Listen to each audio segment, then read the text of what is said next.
কোনোদিন দেখেছো আজ পর্যন্ত যে কোনো প্রাক্তন নেতা অ্যারেস্ট হলে মানুষ পুরো বিধানসভা জুড়ে মিষ্টি বিলি করে? এটা হতে পারে? কোনোদিন দেখেছো? তাহলে কতটা মানুষকে চেপে রাখার, স্বাধীনতা খর্ব করে রাখার চেষ্টা চালিয়েছে। রমজান মাসে 2021-এ মানুষের ইফতার পর্যন্ত করতে দেয়নি। ইফতারকে লাথি মেরে সরিয়ে দিয়েছে। ঘর ঘর আজ তো ঘর আছে, সেখানে পুকুর হয়ে গিয়েছে। তারপরেও মানুষ সহ্য করে, কেউ কত বছর কি বছর মানুষ বাড়িতে থাকতে পারেনি।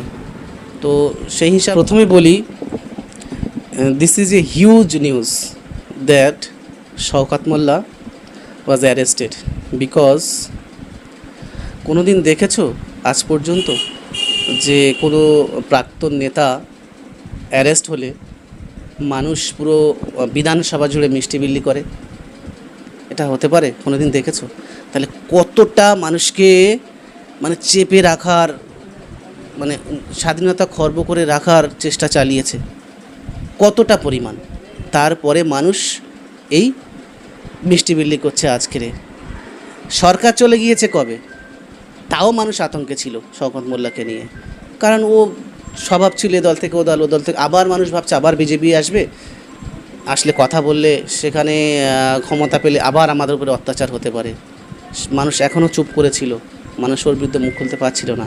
কিন্তু যখন ক্লিয়ার হলো, যখন এনআইএ তদন্ত অ্যারেস্ট করলো বা যখন পালানোর চেষ্টা করলো, তখন মানুষও ভেবে নিল যে দুর্নীতি তো ধরা পড়েছে, আর বাঁচার কোনো লাইন নেই। এখন মানুষ মন খুলে বেরোচ্ছে। আমরা তো দেখেছি রমজান মাসে 2021-এ মানুষের ইফতার পর্যন্ত করতে দেয়নি।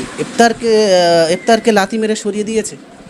ঘর আজ তো ঘর আছে, সেখানে পুকুর হয়ে গিয়েছে। তারপরেও মানুষ সহ্য করে, কেউ কত বছর কি বছর মানুষ বাড়িতে থাকতে পারেনি।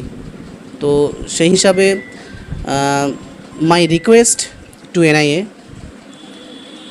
please do not neglect, do not ignore the other Anchal representatives, the Anchal Pradhans of this block or of this constituency.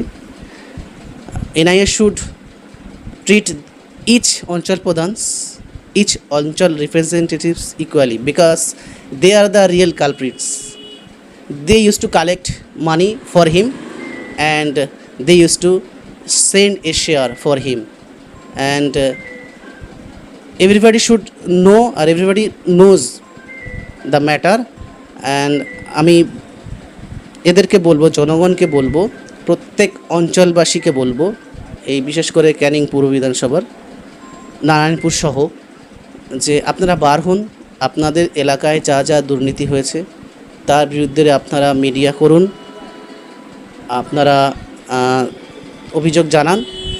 প্রত্যেকটা অপরাধের তদন্ত হওয়া উচিত, প্রত্যেকটা অপরাধী সাজা পাওয়া উচিত।